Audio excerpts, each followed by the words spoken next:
હું Pushpa Goswami test of ગુજરાતમાં તમારું સ્વાગત કરું છું। આજે આપણે બનાવશું કોકોનટ આઈસ્ક્રીમ। તો કોકોનટ આઈસ્ક્રીમ કેવી રીતે બનાવવાનું તે આપણે જોઈ લઈશું અને કેટલી સામગ્રી જોશે। કોકોનટ આઈસ્ક્રીમ બનાવવા માટે મેં એક તાજું નારિયેળ લીધું છે।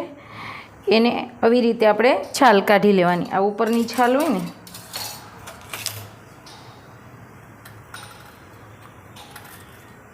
આવી રીતે બધી નીકળી જાય છાલ।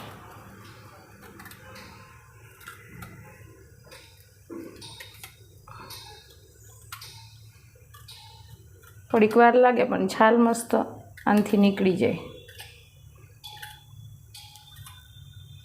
હવે આવી રીતે આપણે ટુકડા કરી લઈશું।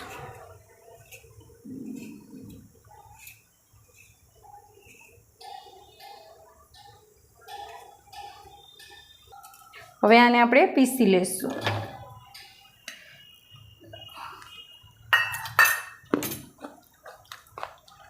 આપણે એમાં 3 થી 4 ચમચી દૂધ નાખશું।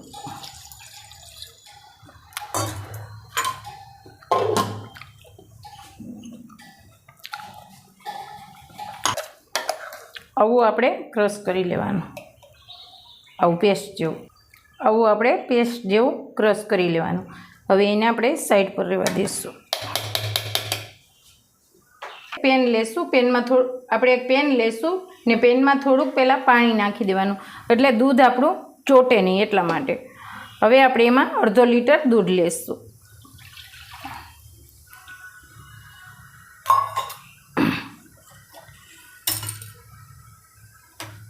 દૂધને થોડુંક આપણે ગરમ થવા દઈશું।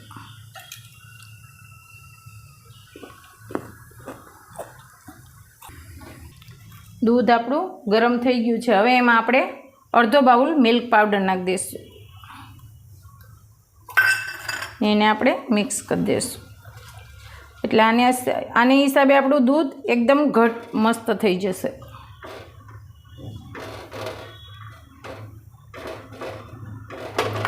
દૂધ થોડુંક ઉકળી જાય આમાં સતત હલાવતું રહેવાનું। થોડુંક ઉકળી જાય પછી જ મિલ્ક પાવડર નાખવાનો, પહેલાં નહીં નાખી દેવાનો। ઠંડુ હશે ને એમાં નાખશો તો તમે એમાં ગાંઠ જેવું જામી જાય, એમ ગાંઠ જેવું થઈ જાય, ગાંઠા ગાંઠા કહે ને એ બાજી જાય। આવું ઘટ થવા માંડે, આ બધી બાજુ ચોટી જાય, આપણે આમ ઉખેડતું જવાનું, વચ્ચે વચ્ચેથી લેતું જવાનું।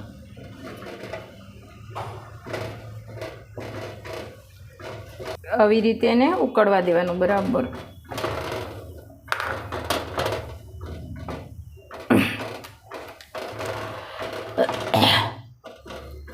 આપણું અડધું થઈ જાય ત્યાં સુધી એને સતત ઉકાળતા રહેશું। આ મલાઈ આમ થતી જાય એ વચ્ચે આમ લેતું જવાનું અંદર અંદર।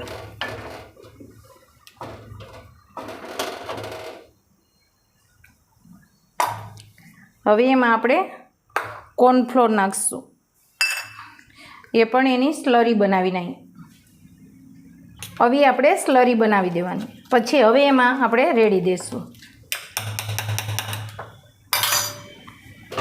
હવે આને રેડતા જવાનું, હલાવતું જવાનું એટલે જામે નહીં, એ ધ્યાન રાખી જવાનું, ગાંઠા થઈ જશે નકર।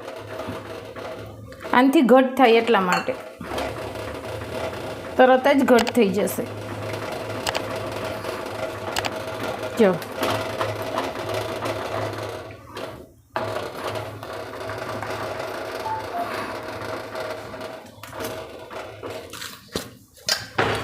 હવે એમાં આપણે મીઠાશ પ્રમાણે ખાંડ નાખીશું।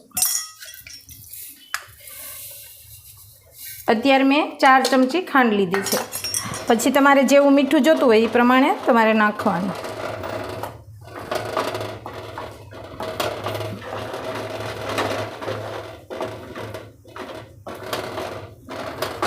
આ બધું સાઈડમાંથી આમ લેતું જવાનું, હલાવતું જવાનું।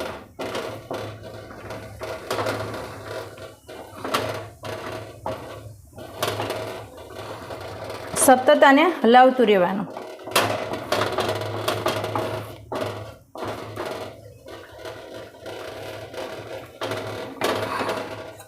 હવે આ એટલી આપણે એક મોટી ચમચી ભરીને ઘરની મલાઈ નાખીશું.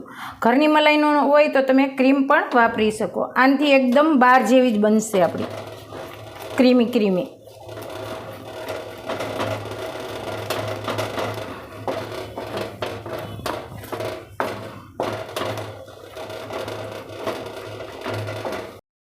આપણે મલાઈને બધું નાખી દીધું છે.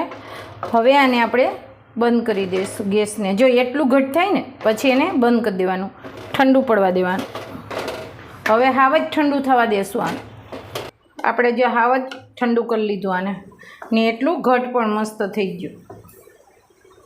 હવે આપણે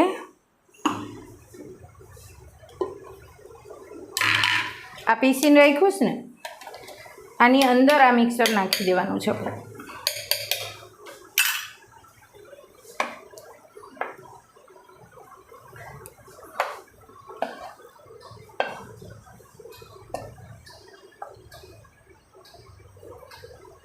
હવે આને આપણે ક્રશ કરી લઈશું.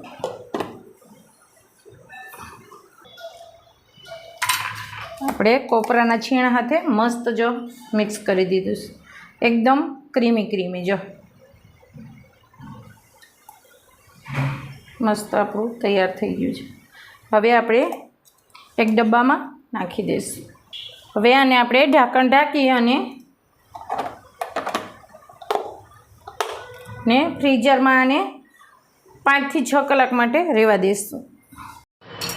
આ 7 થી 8 કલાક થઈ ગઈ છે આપણે આઈસ્ક્રીમને. હવે આપણે એને કાઢી લઈશું. જો મસ્ત આપણું જામી ગયું છે એકદમ મસ્ત.